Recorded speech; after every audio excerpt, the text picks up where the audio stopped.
अस्सलाम वालेकुम स्टूडेंट्स। आज से करूँ क्वेश्चन नंबर 6 तो बे बाकी क्वेश्चंस चैप्टर छ अर्थमेटिक प्रोग्रेशंस यह क्लास 10th मैथ चैप्टर अमच दम एक्सरसाइज यानी एक्सरसाइज 5.2 क्वेश्चन नंबर 6 वनान check whether -150 is a term of the AP 11 8 5 2 and so on. यह सवाल वनान कि तुम वनो सा क्या यह -150 छा यमिश टर्म कि कहें। बे वन बह ती मे तुम ब्रोटमस वीडियोस मज वोन यस तुम टर्म चेक करें सो रटू तुम कर बराबर ए एनस बराबर तो पत कड़ो एनुक वैल्यू ठीक। तो यह सवाल मज तो करो यी तो वो क्या गि ठीक। यह क्वेश्चन नंबर 6 अच्छा लिखो बे क्या ती the given arithmetic progression is क्या 11 8 5 2 एंड सो ऑन। वन तो टर्म्स हेयर A1 11 A2 8 तो डिफरेंस क्या A2 माइनस A1 सो क्या गो सो गो 8 माइनस 11 मतलब -3 ठीक। अच्छा वन क्या वो तुम गोड़े ये -150 रटो nth टर्म ठीक क्या लिखोस लिखोस let nth term of the AP be -150 ठीक। दैट इज क्या AN इज इक्वल -150 ठीक। लगाओ फॉर्मूला क्या लिखोस लिखोस nth term of an AP is given by cash formula AN is equal to A1 plus N minus 1 into D ठीक। Values त्राओ यह -150 A1 क्या A1 11 ठीक प्लस N वैल्यू पाई कहें -1 तो D वैल्यू क्या -3। चलो करो फर्दर सॉल्व यह बन -150 इज इक्वल टू 11 प्लस ये गई मल्टीप्लाई यह बन -3n तो बे माइनस माइनस गो प्लस तो 3 ठीक यानी कि मे कोर -3 n इंटू सह बन -3n ठीक तो बे कोर अथ -3 -1 इंटू यह बन +3 या +3 ठीक। फर्दर करो सॉल्व यह बन -150 is equal to 11 plus minus गो -3n + 3 ठीक। ब्रोट पको यह बन -150 ठीक is equal to 11 + 3 go 14 -3n ठीक। ब्रोट करो सॉल्व वो क्या नी ये गि -150 ये +14 तर यप बन -14 ठीक गो -14 is equal to -3n that means -3n क्या गो दोशों नेगेटिव इन एड ठीक तो साइन रोज नेगेटिव यह बन 164 ठीक माइनस साइन गन कैंसल तो अत नीर n is equal to 164 divide by 3। अच्छा अगर डिवाइड करो क्या नीर यह नीर 54.666 एंड सो ऑन। मे गोड़े वोनत कि n natural number youth introduction this ये एक्सरसाइज ठीक मगर ये क्या द्राव n यह द्राव इन डेसिमल पॉइंट्स ठीक ठीक गो दैट मीन्स यह हसा पॉसिबल वैल्यू एनुक कह गो अगर न यह पॉसिबल वैल्यू कह तेल -150 यमिश टर्म कह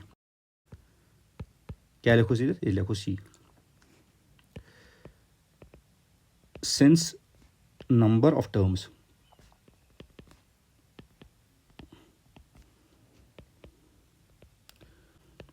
cannot be in decimal ठीक so -150 is not a term of the given AP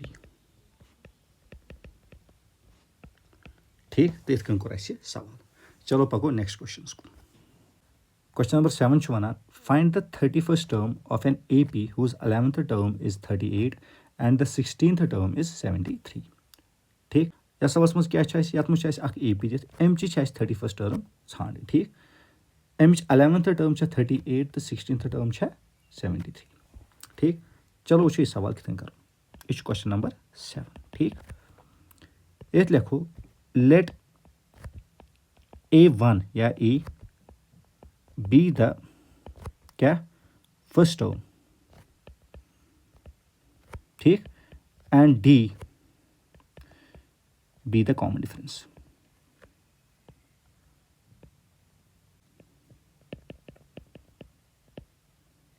ठीक। क्या ये फर्स्ट टर्म तो कहें तो बे कॉमन डिफरेंस तो कहें ठीक। अच्छा गोड़े क्या दित गोड़े 11th टर्म दित कूता 38 बराबर ठीक। ये लिखो गोड़े ये क्या हियर 11th टर्म यानी A11 कूता 38 बराबर ठीक। फॉर्मूला साहब क्या A11 आसान सह आसान बराबर कत A1 + 10D ठीक कूता 38 या थो नाव इक्वेशन फर्स्ट ठीक। इथे कन एंड क्या 16th टर्म कूसा 73 16th टर्म यानी A16 कूता 73 ठीक। फॉर्मूला साहब क्या बने A1 + 15D = 73 ठीक। ये बनी सन दम इक्वेशन ठीक। ये बने pair of linear equations in two variables ठीक। या कुछ मेथड से कर एलिमिनेशन मेथड मे तुम गोड़े वोनमुत कि मेथड गस कर कुछ एलिमिनेशन मेथड ठीक। क्या लिखोस लिखोस सब्ट्रैक्टिंग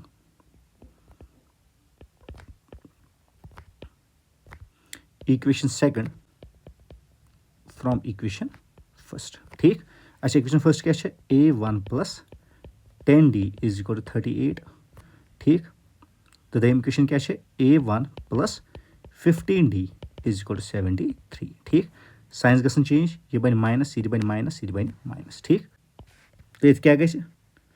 ये +A1 तो -A1 गए कैंसल ठीक। योर क्या सॉल्व कर 10 - 15 गो -5D ठीक। तो 38 - 73 गो -35 ठीक। माइनस साइंस गसन कैंसल तो अत नीर क्या अत नीर D बराबर 35/5 ठीक। ये गस कैंसलेशन 5 1 जार 5 7 जार ठीक। तो अम मतलब D क्या द्राव D द्राव कर बराबर 7 बराबर ठीक। मैं त्रो ये D वैल्यू फर्स्टस मज तो कड़ो एक वैल्यू क्या लिखोस putting value of D in equation first. Equation first क्या A1 + 10D = 38 ठीक। सो त्रो वैल्यू ये बन A1 + 10 D वैल्यू 7 = 38 ठीक। ये बन A1 + 70 = 38 तो एज अ रिजल्ट A1 क्या बन 38 - 70 तो ये माइनस कर क्या बन ये बन -32 ठीक। तो इत कन द्राव क्या D वैल्यू कर बराबर 7 बराबर तो A1 क्या द्राव -32 बराबर। या बोन कन क्या therefore first term = A1 = -32 and common difference = D = 7 ठीक। मैं क्या कर 31st टर्म चलो करो क्या लिखोस नाउ 31st टर्म यानी A31 कर बराबर A1 + 30D फॉर्मूला हिसाब ठीक। चलो त्रो वैल्यू A1 क्या सह -32 ठीक + 30 × D क्या सह 7 ठीक। ब्रोट पको यह गो -32 + 30 × 7 गो 210 तो एज अ रिजल्ट A31 कर बराबर नीर सह नीर 178 तो इत कड़ क्या 31st टर्म कर बराबर 178 बराबर ठीक। चलो पको नेक्स्ट क्वेश्चन कुन यह क्वेश्चन नंबर 8 यह वनान N AP consists of 50 terms of which third term is 12 and the last term is 106 find the 29th term ठीक। अच्छा सवाल मज क्या आमुत वन ये मज आमुत वन कि अक्स AP यस मज हसा 50 टर्म त्रेम टर्म 12 तो यस लास्ट टर्म क्या बन पाने सह बन 50th टर्म ठीक। सह कस 106 तुम वो सा 29th टर्म क्या ठीक। यह क्वेश्चन नंबर 8 यथ मज लिखो गोटी पतमिस सवाल मज लिख क्या let A1 be the first term and D be the common difference ठीक। अच्छा गोड़े क्या आमुत वन कि थर्ड टर्म क्या ये लिखो ये हियर थर्ड टर्म यानी A3 कर बराबर 12 ठीक। तो फॉर्मूला साहब क्या बन A3 A1 + 2D कूता 12 ठीक। या थो ना फर्स्ट ठीक। इथे कन क्या लास्ट टर्म कूता 106 लास्ट टर्म क्या A50 क्या AP यस मज 50 टर्म्स ठीक। तो ये क्या लिखो एंड लास्ट टर्म यानी A50 = 106 फॉर्मूला साहब क्या बन A1 + 40 9d is equal to 106 या थो नाव इक्वेशन सेकंड करो सब्ट्रैक्ट यमन दोन ठीक क्या लिखो subtracting equation second from equation first ठीक अच्छा वन तो इक्वेशन फर्स्ट क्या so a1 plus 2d is equal to 12 तो सेकंड इक्वेशन क्या so a1 plus 49d is equal to 106 ठीक वह साइन चेंज यह बन माइनस यह बन माइनस यह बन माइनस क्या त्रो पॉजिटिव तो वो क्या बन सब्ट्रैक्ट कर ठीक वो ये a1 तो a1 गस कैंसल क्या पॉजिटिव ब्या नेगेटिव 2d माइनस 49d गो नेगेटिव 47d ठीक तो 12 माइनस 106 को नेगेटिव 94 ठीक माइनस गस कैंसल ठीक तो अत क्या द्राव d इज इक्वल टू 94/47 ठीक ये दो डिवाइड करो अत क्या d सह नेर 2 बराबर ठीक अच्छा मैं क्या करो मैं त्रो डी वैल्यू इक्वेशन फर्स्ट मज तो कड़ो a1 वैल्यू ठीक क्या लिखोस putting value of d in equation first ठीक वन तो इक्वेशन फर्स्ट क्या so a1 plus 2d is equal to 12 ठीक तो वैल्यूज a1 क्या सह कड़ो ठीक plus 2d value 2 is equal to 12 ठीक सह गो a1 plus 4 is equal to 12 तो एज रिजल्ट a1 क्या नीर 12 माइनस 4 तमें मतलब गो a1 क्या द्राव 8 बराबर तो इथ कोड़ a1 वैल्यू क्या 8 तो d वैल्यू क्या द्राव 2 ठीक या गो बन कनी क्या therefore first term is equal to a1 is equal to 8 and common difference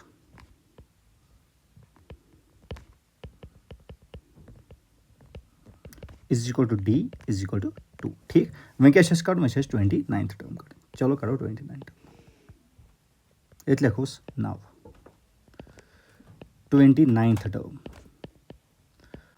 यानी कि a29 कर बराबर a1 प्लस 28d ठीक चलो वैल्यूज त्रो a1 क्या 8 प्लस 28 d वैल्यू 2 ठीक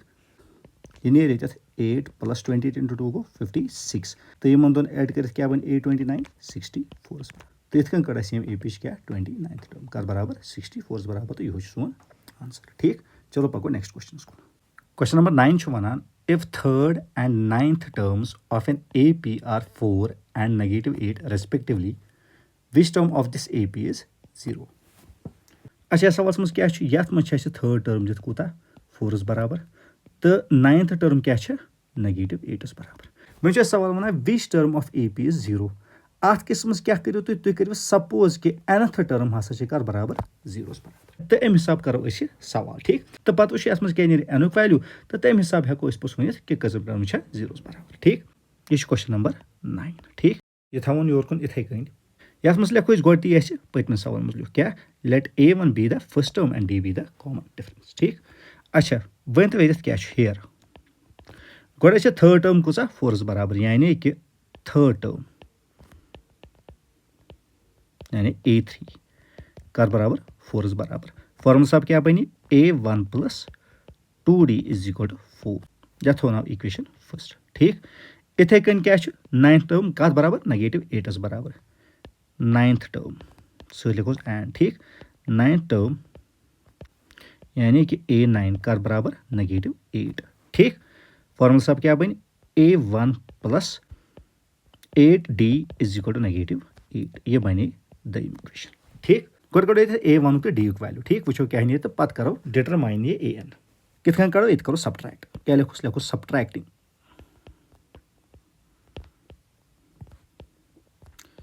equation second from equation first ठीक इक्वेशन फर्स्ट क्या so a1 plus 2d is equal to 4 तो इक्वेशन सेकंड क्या so a1 plus 8d is equal to negative 8 ठीक science गसन change ये बन negative तो ये बन पॉजिटिव ठीक तो चलो वो सब्ट्रैक्ट कर क्या गोडे a1 तो a1 कैंसल क्या पॉजिटिव ब्या नेगेटिव ठीक 2d माइनस 8d गो नेगेटिव 60 ठीक तो 4 प्लस 8 गो 12 अम मतलब गो d क्या नीर सह नीर 12 ओवर नेगेटिव 6 ठीक अच्छा अम सब क्या नीर सोन d ये कैंसिल 6 1 6 2 ठीक अम मतलब गो कि डी युक वैल्यू क्या द्राव सह द्राव -2 बराबर ठीक वह त्रो डी युक वैल्यू फर्स्टस मज तो कड़ो a1 वैल्यू क्या लिखोस putting value of d in equation first क्या so a1 + 2d = 4 Treta value a1 रोज इथे कन + 2 d युक वैल्यू -2 ठीक = 4 ठीक ये बन a1 plus minus go -2 2 go 4 = 4 that means a1 को वैल्यू क्या द्राव 4 + 4 तो एज अ रिजल्ट a1 क्या बनो सह बनो 8 बराबर ठीक तो इत कन कोड अस गोडनेथि क्या अख a1 को वैल्यू कूता 8 बराबर तो बे d युक वैल्यू कूता -2 बराबर ठीक ये गो बन कनी therefore first term is equal to a1 is equal to 8 ठीक and common difference is equal to d is equal to -2 ठीक अच्छा मैं क्या सपोज कर let nth term of the AP be 0 तो पत करो n वैल्यू ठीक ये क्या करो लिखो ये क्या लिखोस let nth term of the AP be क्या 0 ठीक मतलब दैट इज क्या an is equal to 0 ठीक अच्छा करो फॉर्मूला अप्लाई क्या nth term of an AP is given by क्या formula an is equal to a1 + n - 1 into d मे तुम गोड़े वोनमुत अगर ने n आज दित ते पूरा फॉर्मूला अप्लाई कर ठीक अच्छा an क्या रोटमुत सह रोटमुत 0 is equal to a1 क्या a1 द्रामुत 8 बराबर ठीक प्लस n - 1 तो d क्या -2 ठीक पको ब्रोट 0 रोज इथे कन यह बन 8 ये गस मल्टीप्लाई यह बन प्लस -2n + 2 यानी कि मे को -2 into n सह बनो -2n ठीक तो बे कोरुम -2 into -1 यह बन +2 यानी +2 ठीक पको ब्रोट फर्दर करो सॉल्व अच्छा क्या गई that implies 0 is equal to 8 रोज इथे कन प्लस माइनस गोस माइनस यानी -2n तो प्लस गोस 2 ठीक ब्रोट पको ये रोज 0 इथे कन 8 + 2 गो 10 माइनस गोस 2n ठीक ये गो 0 - 10 is equal to -2n यानी कि तो 10 यपोर यह बन नेगेटिव ठीक तो एज अ रिजल्ट यह बन -10 is equal to -2n ठीक माइनस गस कैंसल तो अत क्या द्राव अत द्राव 2n कर बराबर 10 बराबर ठीक दैट मीन्स n को वैल्यू क्या द्राव 10/2 ठीक ये गस कैंसलेशन 2 1 जार 2 5 जार तो वन तब क्या द्राव n को वैल्यू द्राव 5 बराबर ठीक गो हेको वनित क्या therefore ये द्रा n को वैल्यू 5 गो अगर बह ये करी n प्लग इन बन a5 is equal to 0 ठीक go that means fifth term बन कर बराबर 0 बराबर क्या लिखो ये therefore fifth term of the AP is 0 ठीक तो इत कन कोर ये सवाल चलो पको नेक्स्ट क्वेश्चन क्वेश्चन नंबर 10 छु the 17th term of an AP exceeds its 10th term by 7 find the common difference अच्छा ये सवाल छु वारिया इजी सवाल ये सवाल छु वनान कि अगर हसा 17th term छ यह हसा छ ज्यादा 10th term खत यानी कि 10th term खत कूता ज्यादा छ यानी +7 कूता ज्यादा छ 7 ठीक तो तुम करो सा अमिच क्या कॉमन डिफरेंस ठीक चलो वो ये करो सवाल ये गो क्वेश्चन नंबर 10 ठीक यस मज हेको बे ब्रूमिन सवाल मज लिख क्या let a1 be the first term and d be the common difference ठीक तो क्या गोड़े ये वो अगर चेक कर लिखो हेयर ठीक गोडनेथ जिक्र आमुत कर 17th टर्म यानी कि 17th term that means a17 मगर a17 कत बराबर यह दिथ क्या अलबत्ता फॉर्मूला हिसाब हेको वन कि a17 आज बराबर a1 + 16d ठीक तो पे ब्या आम टर्म जिक्र कर यानी 10th टर्म बह लिख ये सत क्या एंड 10th टर्म यानी कि a10 फॉर्मूला हिसाब क्या बन a1 + 9d ठीक अच्छा क्वेश्चन क्या लिखो अकॉर्डिंग तो क्वेश्चन क्या वन क्वेश्चन कि A17 सह 8 खुद कूत 7 ज्यादा लिखो ये कि 17 टर्म यानी A17 is equal to A10 plus 7 यह गो 17th term exceeds the 10th term by 7 ठीक। अच्छा 17 टर्म क्या A1 प्लस 16D ठीक। 10th टर्म क्या A1 प्लस 9D तो प्लस क्या 7 ठीक। अच्छा करो ट्रांसपोजिशन ये गो A1 प्लस 16D ये A1 तरी बन माइनस A1 ये 9D तरी बन minus 9D is equal to right side में 7 ठीक। अच्छा A1 तो A1 गस कैंसल क्या पॉजिटिव ब्याक नेगेटिव ठीक। फर्दर करो सॉल्व ये 16D माइनस 9D सह कूत गो सह गो 7D इज इक्वल टू क्या 7 ठीक। तो एज अ रिजल्ट D क्या बन 7/7 ठीक। ये गस कैंसलेशन तो क्या 1 ठीक। गो अमुक मतलब कि कॉमन डिफरेंस कर बराबर द्राय 1 बराबर ये योर ये क्या therefore common difference is equal to D तो इज इक्वल टू 1 ठीक। तो इत कन कोर यह सवाल उम्मीद कर पूरी वीडियो समझ लाइक शेयर तो सब्सक्राइब कर तो शुक्रिया तुहद पूरे वीडियो खतर खुदा हाफिज।